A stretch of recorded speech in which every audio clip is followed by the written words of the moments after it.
Lalit Narayan Mithila university के जितने भी छात्र एवं छात्रा हैं जिसका पार्ट 2 का हिस्ट्री सब्सिडी का एग्जाम हुआ है उसका आंसर की बताने वाला हूँ। फर्स्ट क्वेश्चन पूछा गया था, पानीपत की दूसरी लड़ाई इनके बीच लड़ी गई थी। इसका राइट आंसर होगा अकबर एवं हेमू के बीच लड़ी गई थी। अगला प्रश्न है, सम्राट अकबर की मृत्यु हुई थी 1605 ईस्वी में। अगला प्रश्न था, पानीपत की पहली लड़ाई हुई थी। इसका राइट आंसर होगा 1526 ईस्वी में। अगला प्रश्न पूछा गया था, भारत में मुगल साम्राज्य का संस्थापक कौन था। इसका राइट आंसर हो जाएगा बाबर। अगला प्रश्न पूछा गया था, आईने अकबरी का लेखक कौन था। इसका राइट आंसर हो जाएगा अबुल फजल। अगला प्रश्न पूछा गया था, अबुल हमीद लाहौरी का संरक्षक था। इसका राइट आंसर होगा शाहजहां। अगला प्रश्न है 7 नंबर, औरंगजेब का उत्तराधिकारी कौन था। इसका राइट आंसर हो जाएगा बहादुर शाह। अगला प्रश्न है, दीनपना शहर का निर्माण किया गया था। इसका राइट आंसर होगा 8 का बी होगा हुमायूं द्वारा। अगला प्रश्न है, लाल किला का निर्माण किया है। इसका राइट आंसर होगा सी होगा शाहजहां। अगला प्रश्न है, मुगल काल में किसने जाजिया को समाप्त किया। इसका राइट आंसर होगा 10 का अकबर होगा, 10 का ये होगा। अगला प्रश्न है, खानवा युद्ध किस वर्ष लड़ा गया था। इसका राइट आंसर हो जाएगा 1527 ईस्वी में। अगला प्रश्न है, अकबर का प्रसिद्ध राजपूत सेनापति कौन था। इसका राइट आंसर हो जाएगा मान सिंह। अगला प्रश्न है 13 नंबर, निम्न राजवंशों में से किसकी स्थापना शेरशाह ने की थी। इसका राइट आंसर हो जाएगा सूर्यवंश ने। अगला प्रश्न है, किस मुगलकालीन शासक के समय स्थापत्य कला अपने चरमोत्कर्ष पर पहुंच गई थी। इसका राइट आंसर होगा सी हो जाएगा शाहजहां। अगला प्रश्न है, जीटी रोड किसने बनवाया था। इसका राइट आंसर होगा शेरशाह ने। अगला प्रश्न है, राष्ट्रीय सम्राट के रूप में कौन जाना जाता है। इसका राइट आंसर हो जाएगा अकबर। अगला प्रश्न है, चंदेरी के युद्ध में पराजित होने वाला शासक था। इसका राइट आंसर होगा मेदिनी राय। अगला प्रश्न है, अकबर का एकमात्र हिंदू दरबारी जिसने दीन ए इलाही को अपनाया था। इसका राइट आंसर होगा 18 का बी होगा बीरबल। अगला प्रश्न है, अकबर की दूसरी राजधानी कौन थी। इसका राइट आंसर होगा सी होगा फतेहपुर सिकरी। अगला प्रश्न है, आत्मकथा तुजुके बाबरी किसने लिखी थी। इसका राइट आंसर हो जाएगा बाबर। अगला प्रश्न है, हुमायूंनामा लिखा गया था। इसका राइट आंसर होगा गुलबदन बेगम द्वारा। अगला प्रश्न है, चौसा के युद्ध में किसने हुमायूं को पराजित किया था। इसका राइट आंसर होगा शेरशाह सूरी ने।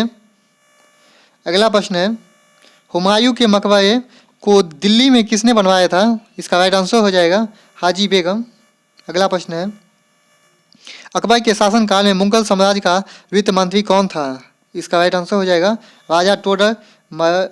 अगला प्रश्न है 25 नंबर, मध्यकालीन हिंदू शासक जो अकबर का समकालीन था और जिसने विक्रमादित्य की उपाधि धारण की थी। इसका राइट आंसर हो जाएगा हेमचंद हेमू। अगला प्रश्न है 26 नंबर, बुलंद दरवाजा का निर्माण अकबर ने इस विजय के उपलक्ष्य में किया था। इसका राइट आंसर होगा गुजरात। अगला प्रश्न है, अकबरनामा किसने लिखा था। इसका राइट आंसर होगा अबुल फजल ने। अगला प्रश्न है, अकबर द्वारा निर्मित प्रार्थना घर का निर्माण का क्या नाम था। अकबर द्वारा निर्मित प्रार्थना घर का क्या नाम था। इसका राइट आंसर होगा इबादत खाना। अगला प्रश्न है, जिस समय नादिर शाह ने दिल्ली पर आक्रमण किया उस समय कौन मुगल शासक था। इसका राइट आंसर हो जाएगा मुहम्मद शाह। अगला प्रश्न है, 1540 में कनौज की लड़ाई लड़ी गई थी शेरशाह और। इसका राइट आंसर होगा हुमायूं के बीच में लड़ी गई थी। अगला प्रश्न है, औरंगजेब द्वारा शाहजहां को कैद करके रखा गया था। इसका राइट आंसर होगा आगरा में। अगला प्रश्न है, औरंगजेब का पुत्र था। इसका राइट आंसर होगा शाहजहां। अगला प्रश्न है 33 नंबर, दीन ए इलाही एक नया धर्म था जो प्रारंभ किया गया था। इसका राइट आंसर होगा अकबर द्वारा। अगला प्रश्न है, किसने भारत में मनसबदारी प्रथा को लागू किया था। इसका राइट आंसर होगा अकबर।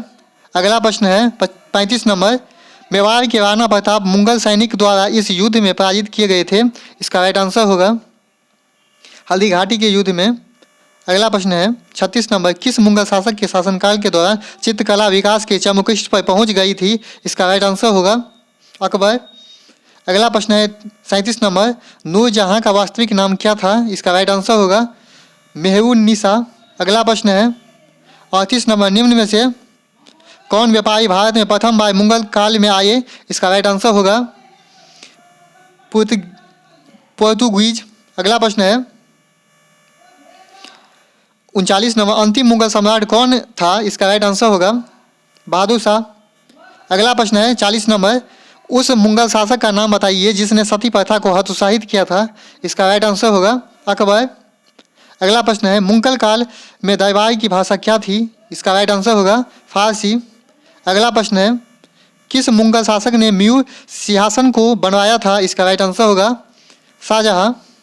अगला प्रश्न है निम्न में से कौन जिंदा पीर के नाम से भी जाना जाता है? इसका राइट आंसर होगा औरंगजेब। अगला प्रश्न है नूरजहां किस मुगल सम्राट की पत्नी थी? इसका राइट आंसर होगा जहांगीर। अगला प्रश्न है 42 नंबर, निम्न में से किस शहर में मोती मस्जिद स्थित है? इसका राइट आंसर है आगरा।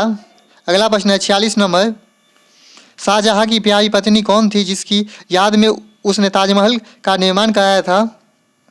मुमताज महल। अगला प्रश्न है निम्न में से किस मुगल शासक के शासनकाल की वास्तुकला की स्वर्ण युग के रूप में जाना जाता है? इसका राइट आंसर होगा शाहजहां। अगला प्रश्न है 48 नंबर, निम्न में से किस वर्ष अकबर की जजिया कर समाप्त कर दिया गया था? 1564 ईस्वी में। अगला प्रश्न है 49 नंबर, किस मुगल सम्राट ने तंबाकू के प्रयोग को प्रतिबंधिता किया? इसका राइट आंसर होगा जहांगीर। अगला प्रश्न है बीबी का मकबरा कौन बनवाया? इसका राइट आंसर होगा औरंगजेब। अगला प्रश्न है कांग्रेस की स्थापना के समय वायसराय का नाम बताइए? इसका राइट आंसर होगा डफरिन। अगला प्रश्न है पलासी के युद्ध में सिराजुद्दौला के साथ कौन सा विश्वासघात किया? इसका राइट आंसर होगा बावन का, ये होगा मिर्जाफर। अगला प्रश्न है 53 नंबर, आर्य समाज के संस्थापक कौन थे? इसका राइट आंसर होगा स्वामी दयानंद सरस्वती।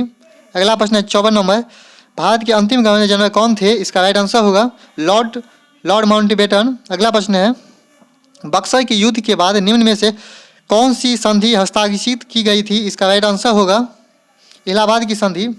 अगला प्रश्न है 56 नंबर, भारत में किस स्थान पर ब्रिटिश ने सरकार की द्वैध व्यवस्था की शुरुआत की थी? इसका राइट आंसर होगा बंगाल। अगला प्रश्न है 57 नंबर, किस वर्ष राजा राम मोहन राय की समाज की स्थापना की गई थी? इसका राइट आंसर होगा 1828 ईस्वी में। अगला प्रश्न है भारत के किस गवर्नर जनरल ने निषेध के सिद्धांत के नाम से भी जाना जाता है जो वाली निधि की शुरुआत हुई थी? इसका राइट आंसर हो जाएगा 58 का, सी होगा लॉर्ड डलहौजी। अगला प्रश्न है 1997 में किसने श्रीरंगपट्टनम जैकाबीज क्लब की स्थापना की थी? इसका राइट आंसर होगा टीपू सुल्तान। अगला प्रश्न है दयानंद सरस्वती का मूल नाम क्या था? इसका राइट आंसर होगा मूल शंकर। अगला प्रश्न है 61 नंबर, निम्न में से कौन आनंद मठ के लेखक थे? इसका राइट आंसर हो जाएगा बंकिम चंद्र चटर्जी। अगला प्रश्न है गांधी जी ने किस गोलमेज सम्मेलन में भाग लिया था? इसका राइट आंसर होगा द्वितीय। अगला प्रश्न है 63 नंबर, आधुनिक भारत का निर्माता किसे कहा जाता है?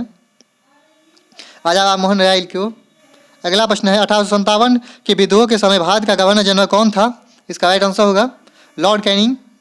अगला प्रश्न है भारत अस्थायी बंदोबस्त की प्रथा की किसने शुरुआत की थी? इसका राइट आंसर होगा लॉर्ड कॉर्नवालिस। अगला प्रश्न है 66 नंबर, भारत में सहायक संधि की शुरुआत किसने की थी? लॉर्ड वेलेस्ली ने। अगला प्रश्न है बक्सर का युद्ध घटित हुआ था 1764 ईस्वी में। अगला प्रश्न है 68 नंबर, ब्रिटिश के साथ किसने अलीनगर संधि को हस्ताक्षरित किया था? इसका राइट आंसर हो जाएगा सिराजुद्दौला। अगला प्रश्न है 69, काली कोठरी की दुखद घटना घटित हुई ही थी? इसका राइट आंसर कलकत्ता में। अगला प्रश्न है 70 नंबर, किस वर्ष भारत की थियोसोफिकल सोसाइटी की स्थापना हुई थी? इसका राइट आंसर हो जाएगा 1882 ईस्वी में। अगला प्रश्न है वुड्स डिस्पैच संबंधित था? इसका राइट आंसर होगा शिक्षा से। अगला प्रश्न है सती प्रथा को किस वर्ष समाप्त किया गया था? इसका राइट आंसर हो जाएगा 1829 ईस्वी में। अगला प्रश्न है 73 नंबर, बंगाल विभाजन के समय भारत का वायसराय कौन था? इसका राइट आंसर होगा लॉर्ड कर्जन। अगला प्रश्न है 74 नंबर, प्रथम निवारक की पद्धति इस एक्ट के द्वारा लागू की गई थी। इसका राइट आंसर होगा 1909 ईस्वी में। बंगाल विभाजन के तुरंत बाद निम्न में से किस आंदोलन की शुरुआत हुई थी? स्वदेशी आंदोलन की। अगला प्रश्न है 76 नंबर, निम्न में से किस एक्ट के साथ कोई वकील नहीं, कोई अपील नहीं, कोई दलील नहीं, वक्तव्य के जुड़ा हुआ है? इसका राइट आंसर होगा वर्नाकुलर पीएस एक्ट। अगला प्रश्न है खिलाफत आंदोलन की शुरुआत की गई थी। इसका राइट आंसर होगा मुहम्मद अली जिन्ना द्वारा। अगला प्रश्न है हंटर आयोग की नियुक्ति ब्रिटिश द्वारा इस घटना की जांच के लिए की गई थी। इसका राइट आंसर होगा जालियांवाला बाग कांड। अगला प्रश्न है काले विधायक के रूप में किस एक्ट को भी जाना जाता है? इसका राइट आंसर होगा वॉलेट एक्ट। अगला प्रश्न है 80 नंबर, भारत का वीर पुरुष किसे कहा जाता है? इसका राइट आंसर होगा दादा भाई नौरोजी को। अगला प्रश्न है 81 नंबर, भारतीय राष्ट्रीय कांग्रेस का प्रथम सचिव कौन था? इसका राइट आंसर हो जाएगा ए हो ह्यूम। अगला प्रश्न है निम्न में से किस वर्ष वर्नाकुलर पीएस एक्ट पारित हुआ था? इसका राइट आंसर होगा 1878 ईस्वी में। नेक्स्ट प्रश्न है भारत छोड़ो आंदोलन का दूसरा नाम क्या था? इसका राइट आंसर होगा अगस्त क्रांति। अगला प्रश्न है किस साल भारतीय राष्ट्रीय कांग्रेस की स्थापना हुई थी? इसका राइट आंसर होगा 1885 ईस्वी में। अगला प्रश्न है 1857 के विद्रोह दौरान लखनऊ में कौन सी प्रमुख नेता था? इसका राइट आंसर होगा बेगम हजरत महल। अगला प्रश्न है 86 नंबर, बंगाल का वह कौन सा नवाब था जिसने अपनी राजधानी ढाका से मुर्शिदाबाद स्थानांतरित की? इसका राइट आंसर होगा मुर्शिद कुली खान। अगला प्रश्न है 87 नंबर, भारत में रेल सेवा की स्थापना किस गवर्नर जनरल ने की थी? इसका राइट आंसर होगा डलहौजी ने। नेक्स्ट प्रश्न है 88 नंबर, निम्न में से कौन भारतीय राष्ट्रीय कांग्रेस की पहली भारतीय महिला अध्यक्षा थी? इसका राइट आंसर होगा सरोजिनी नायडू। नेक्स्ट प्रश्न है 89 89 नंबर, भारत में शैक्षणिक नीति के रूप में फिल्ट्रेशन सिद्धांत के प्रतिपादक कौन थे? इसका राइट आंसर होगा सी होगा मेकाले। अगला प्रश्न है 90 नंबर, निम्न में से किस गवर्नर जनरल ने अफीम व्यापार को नियंत्रित किया? इसका राइट आंसर होगा लॉर्ड कैनिंग ने। अगला प्रश्न है युवा बंगाल आंदोलन के प्रमुख नेता कौन थे? इसका राइट आंसर होगा हेनरी विलियम डेरा जी। अगला प्रश्न है वेदों की ओर लौटो चलो किसने कहा था? इसका राइट आंसर होगा दयानंद सरस्वती। अगला प्रश्न है 93 नंबर, निम्न में से कौन नवम दल का नेता था? इसका राइट आंसर होगा बाल गंगाधर तिलक। अगला प्रश्न है निम्न में से किसने भूदान आंदोलन की शुरुआत की थी? इसका राइट आंसर होगा विनोबा भावे। अगला प्रश्न है 95 नंबर, ब्रिटिश भारत में दिल्ली के पहले भारत की राजधानी कहाँ थी? इसका राइट आंसर होगा कलकत्ता। अगला प्रश्न है कुका आंदोलन निम्न में से किस राज्य में से संबंधित है? इसका राइट आंसर होगा पंजाब से। अगला प्रश्न है 97 नंबर, धन निष्कासन का सिद्धांत किसने प्रतिपादित किया था? इसका राइट आंसर हो जाएगा देशबंधु CR दास। अगला प्रश्न है डांडी मार्च के साथ किस आंदोलन की शुरुआत हुई थी? इसका राइट आंसर होगा सविनय अवज्ञा आंदोलन। अगला प्रश्न है 99 नंबर, भारतीय राष्ट्रीय कांग्रेस के किस अधिवेशन में कांग्रेस की नरमवादी और गमवादी दो भागों में बंट गया था? इसका राइट आंसर होगा सुवत अधिवेशन। अगला प्रश्न और लास्ट प्रश्न है भारतीय राष्ट्रीय कांग्रेस का पहला अंग्रेज अध्यक्ष कौन था? इसका राइट आंसर होगा जॉर्ज यूले। आपको इस वीडियो के माध्यम से 100% एक्यूरेंसी दिया गया है, जो आपको एक भी क्वेश्चन रॉन्ग नहीं है। आप मेरे चैनल पर पहली बार विजिट करें तो मेरे चैनल को सब्सक्राइब जरूर करें।